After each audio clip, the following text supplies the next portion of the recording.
Hey guys, today we're in Fair Oaks, California. Actually at a family member's house, and he saw my video on the Chamberlain garage doors and asked me, why don't we do one on Genie? So here we go.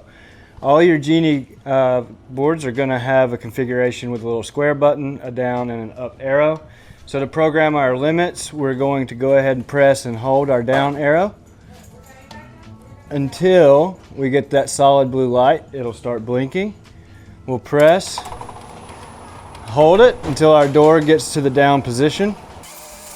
Once the door is in the closed position, we want to save that programming.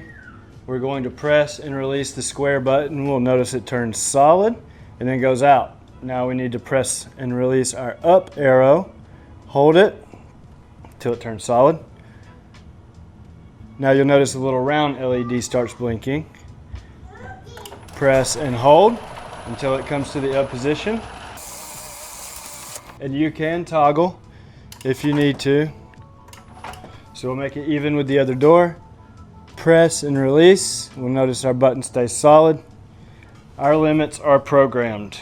Now to set the forces, we will come over to the wall button. We will press the wall button and let the door run through 2 full cycles. So the door is going to go all the way down.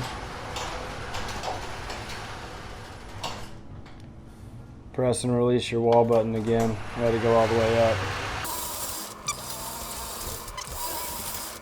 Alright guys, that completes the programming for the Genie opener. And if you have any more questions, like and subscribe and comment in the comment section. Thank you.